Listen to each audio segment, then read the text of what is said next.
Well, good afternoon, everyone. We're all watching the chaos on the campuses driven by the most pervasive form of hate in the history of the world is anti-Semitism.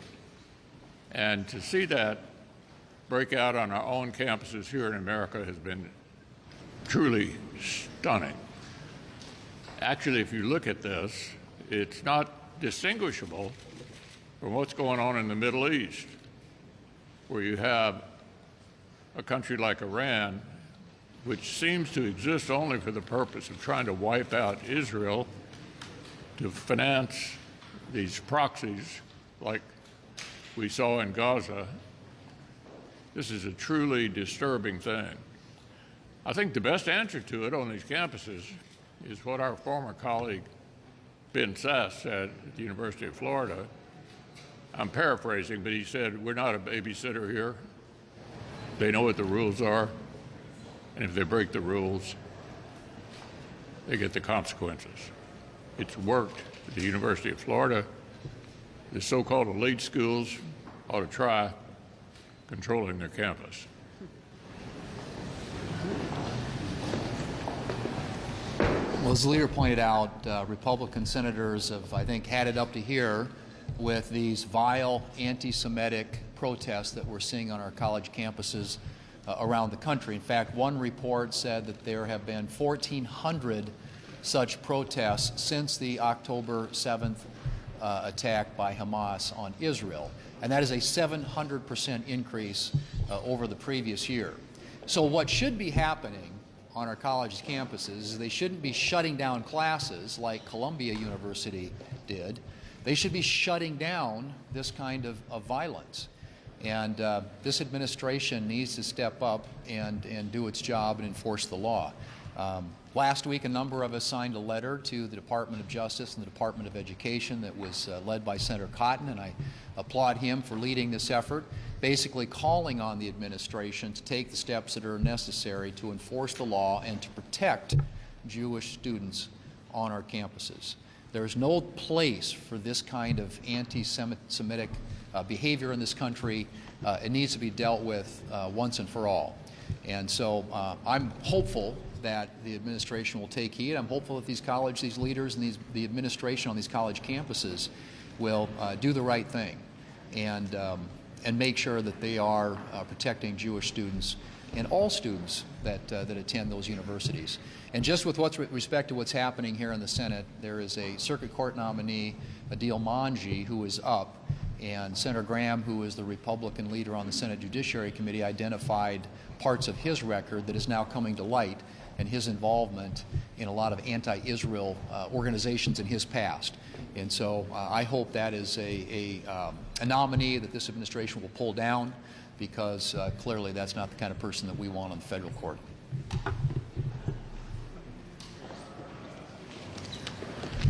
Violent mobs are continuing to sweep across America's campuses, and these are anti-Jewish mobs, pro-Hamas mobs. We have Jewish students on campus who are hearing the kind of threats that their great-grandparents heard in Nazi Germany. And yet the Biden administration and Democrats across the country refuse to act. Jewish students have actually been chased out of the classroom and off campus. And yet university administrators, they cater to the mobs. The pro-Hamas terrorists have been out there shutting down classrooms, and they have canceled classes today at UCLA. Commencements have been canceled. When you have college, university presidents, administrators who put extremism ahead of education, they deserve to lose their jobs. So Joe Biden and the National Democrats try to downplay this un-American activity. That's dangerous and it's wrong. We have laws in this country to protect against violence, to protect students. Students have a right to be protected. Jewish students, all students on campus, from harassment, from discrimination. If not, those colleges should lose their federal funding. But Joe Biden would rather waffle than act. And why is that? Why does he bow down to these pro-Hamas protesters? It's because of the election coming up, and he knows he needs their votes. That's absolutely wrong. What the president ought to be doing is applying the law, returning order to campuses, and getting students back into the classroom.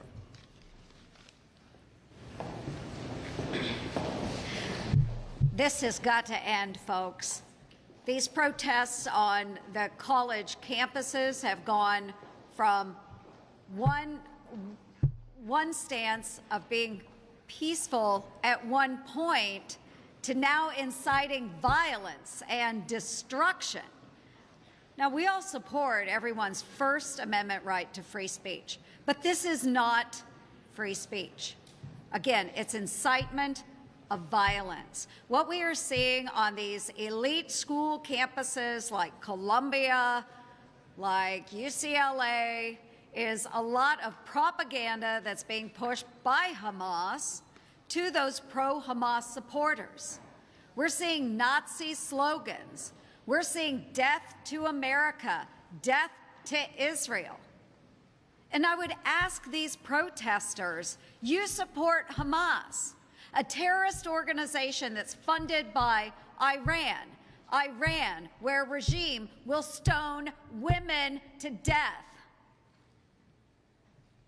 A terrorist organization supported by Iran that is okay with using rape as a weapon of war against women. A terrorist organization that will haul away elderly people. A terrorist organization that will kill babies. This is what you support? This is un-American. It shouldn't be happening on our soil. Now, these college and university presidents have made a choice. And that choice is not to stand with their Jewish students and their Jewish faculty. Their choice has been to support a terrorist organization that goes against every American value that we have. It is a choice where they are supporting terrorism on their own campuses. These university presidents should lose their jobs. These universities should lose their federal funding. These universities should lose their donor support.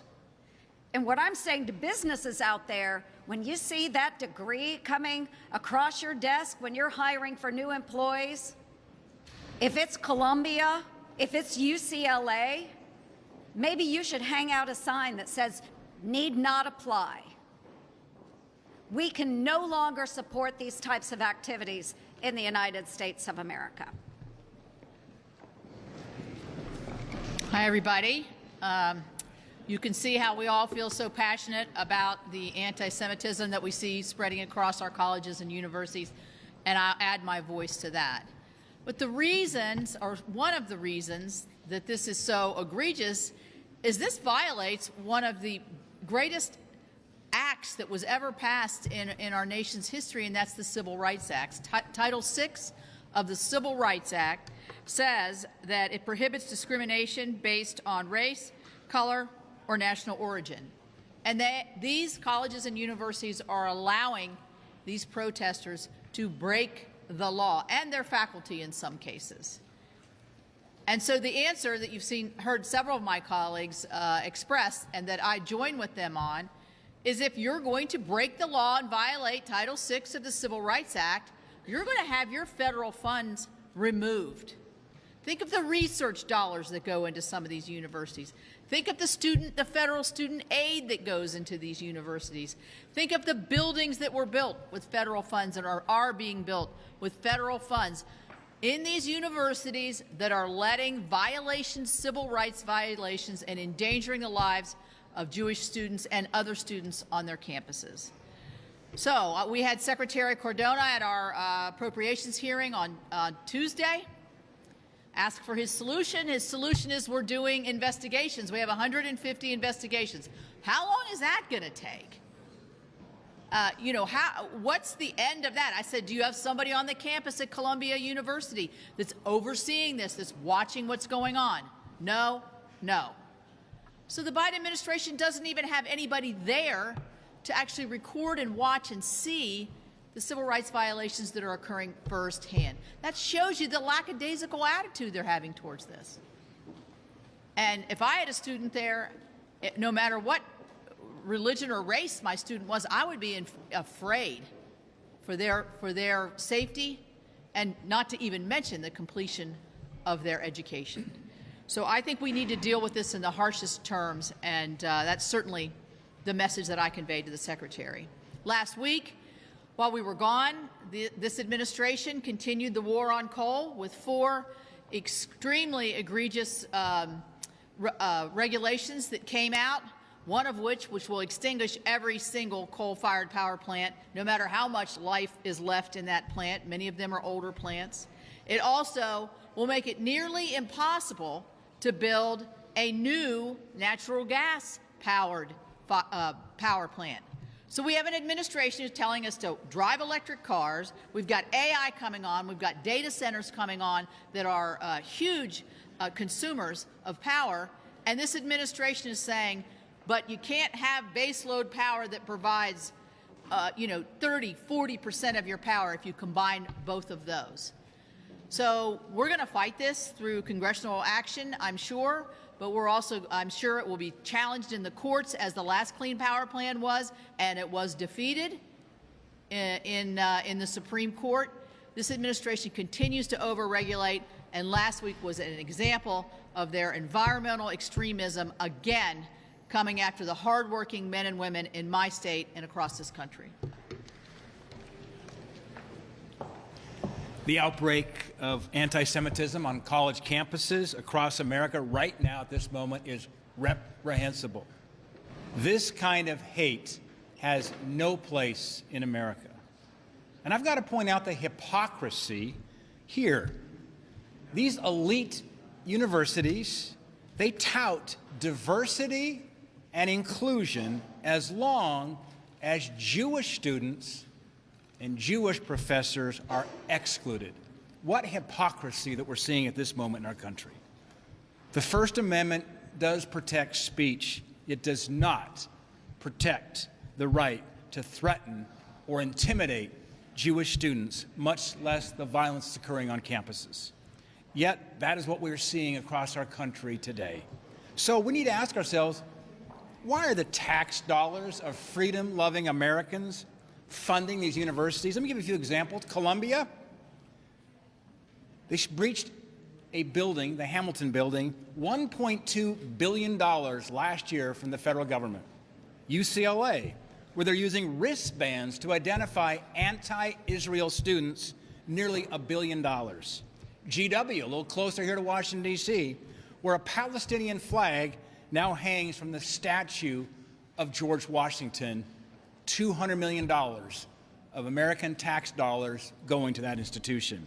So I have this message to send to President Biden and every single Senate Democrat. Join me, join my Republican colleagues in condemning these violent protests and defund the universities that refuse to crack down. Leader McConnell. Good. Good afternoon, and I know that Senator Capito alluded to this. When it comes to Title VI and defunding some of these universities, without information from the ground, as you said, Secretary Cardona didn't have people there to understand what the potential violations were of Title VI, how will you go about adjudicating whether School A or School B gets money funded or defunded, and how much money would be withdrawn? Well, first, you notice that every one of us today had the same message with regard to the world's oldest form of hatred, anti-Semitism.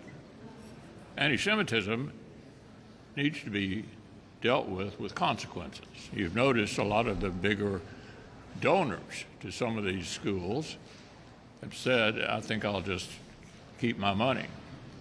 And as several of our colleagues here have pointed out, the biggest supply of money comes from us. And so we're taking a look at how to condition that money on how they handle their campuses in situations like this.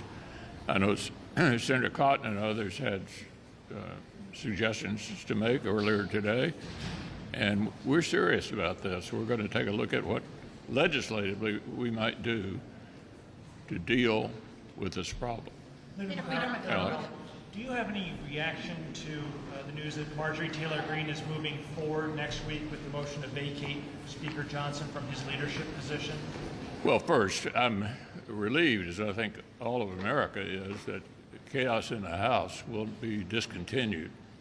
And so that's, I think, a benefit to our country, benefit to the House, benefit to the reputation of Congress. So I'm pleased that apparently we will not have to deal with that the rest of the year. Leader McConnell, what do you mean by that? She said she will call a motion to vacate next week unless Speaker Johnson resigns.